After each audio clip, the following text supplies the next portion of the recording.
देखिए, सबसे पहले तो जिस तरह से निर्दोष व्यक्ति जो 12 लोग थे जिनको मुंबई ब्लास्ट केस में निर्दोष लोगों को जो है 18 साल जेल की यातनाएं उन्होंने सहा, परिवार से अलग रहे। अंत में जो महाराष्ट्र पुलिस की जो एटीएस टीम थी अपनी नाकामियों को छुपाई कि किस तरह 18 साल से निर्दोषों को, मुसलमानों को जिस तरह से जेल में बंद रखा गया, जो कि बेहद दुखद है, निंदनीय है। और वो 18 साल जीवन का 1/3 हिस्सा होता है जो बर्बाद हो चुका है, जिसे कोई लौटा नहीं सकता। और ये हाई कोर्ट का जजमेंट है, ये कोई सेशन और नॉर्मल चीज का जजमेंट नहीं है। हाई कोर्ट ने ये जजमेंट दिया कि जब तुम्हारे पास सबूत नहीं है, जब तुम्हारे पास कोई एविडेंस नहीं है, ये लोग उस वक्त वहाँ मौजूद नहीं। और हाई कोर्ट के जजमेंट में सीधा सीधा मामला आया कि भाई ये तो आरोपी है नहीं, इनको चुप रखा गया, तो उनको बाइज्जत बरी किया गया। मुझे बड़ा अफसोस हुआ कि मुसलमान जिस पार्टी को सबसे ज्यादा झोली भरकर वोट करते हैं, चाहे वो महाराष्ट्र हो, चाहे वो दूसरे प्रदेश में हो, पूरे देश भर में हो, उस पार्टी, कांग्रेस पार्टी की इतनी जिम्मेदार पद पे, मुंबई अध्यक्ष के पद पे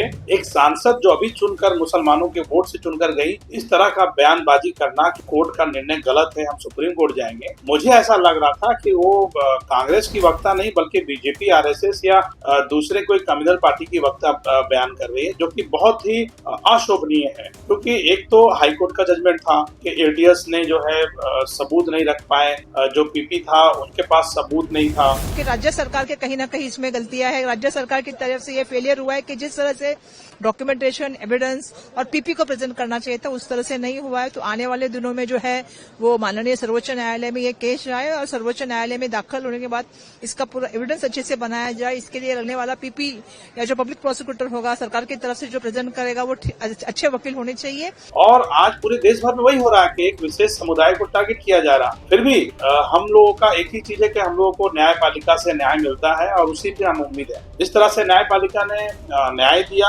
हम उसकी जो है तारीफ करते हैं कि न्यायपालिका ने 18 साल के बाद उस मामले को संज्ञान में लेकर और मासूम जो निर्दोष लोग थे उनको बरी किया गया। आज जो इससे पहले जो अटैक हुआ था, चाहे वो पुलवामा का अटैक हो, चाहे अभी जो अटैक हुआ था, उसमें आज तक आरोपी नहीं मिले। तो कहीं ना कहीं एक केंद्र सरकार, राज्य सरकार हिंदू मुस्लिम कम्युनल राइट्स करवाती है और बाद में एक विशेष धर्म को चिन्हित करके उनको जेलों में डाल दिया जाता है और वो यातनाएं सही। जन्मभूमि हमारी नॉर्थ साइड थी, हम वहां से आए हैं महाराष्ट्र में, तो मराठी हमें सीखना चाहिए, मराठी हमें बोलना चाहिए, मराठी भाषा का हमें सम्मान करना चाहिए। लेकिन कुछ ऐसे लोग हैं जो मराठी भाषा के नाम पर अपनी खोई हुई जो राजनीति जमीन है, जो कि बिल्कुल खत्म हो चुके हैं, वो मुंबई महाराष्ट्र से खत्म हो चुकी वो पार्टी, कोई नाम लेने वाले लोग नहीं है। ऐसे लोग अपनी राजनीति जो ग्राउंड है, जो राजनीति की जो खिसकी हुई जमीन है, उसको पाने के लिए गरीब मजलूम लोगों पर अत्याचार कर रहे हैं और उनको जो है भाषा के नाम पर, जाति के नाम पर यातनाएं दे रहे हैं, जो कि बेहद दुखद है।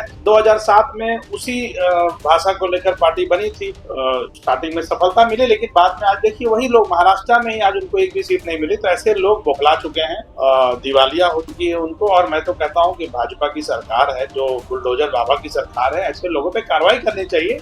फडणवीस साहब ने बोला कि नहीं ये गलत है, हम जो ऐसा नहीं होने देंगे, लेकिन उन्हीं की शासन में अगर इस तरह का मनसे हो या कोई भी पार्टी इस तरह का काम करता है तो उसके ऊपर कार्रवाई होनी चाहिए। मराठी जो है हमें सीखना चाहिए। उसके लिए सरकार क्या कर रही है, इंस्टीट्यूट खोले, ट्यूशन कराए, लोगों को सिखाए, हम सीखने को तैयार हैं। पीडीए जो हमने राष्ट्रीय अध्यक्ष जी ने बनाया है, उस पीडीओ को लेकर हम चल रहे हैं। और आपने देखा होगा यूसुफ इब्राहिम साहब जो इतने बड़े नेता मंत्री थे, वो पार्टी में आए और बहुत सारे लोग पार्टी में ज्वाइन करे, 2 पूर्व नगर सेवक पार्टी ज्वाइन किए। समाजवादी पार्टी की जो परिस्थिति है वो मुंबई महाराष्ट्र में काफी मजबूत हो रही है। पार्टी ने जो जिम्मेदारी दी है, मलाड की जो जिम्मेदारी दी है, चारकोट की जो जिम्मेदारी पहले से थी, हम पार्टी के लिए काम कर रहे हैं। पार्टी का एक सिपाही के हिसाब से हम लोग काम करते हैं। पार्टी जो भी निर्णय लेगी, जिस सीट से चुनाव लड़ने के लिए कहेगी, नहीं कहेगी, हम पार्टी के लिए ईमानदारी से खड़े रहेंगे। पार्टी और समाज का के लिए जब भी माननीय अबू आसिम आजमी मुंबई महाराष्ट्र के जो शीर्ष नेतृत्व हैं, उनका जो भी आदेश होगा, हम कार्यकर्ताओं के लिए सर्वोपरि होगा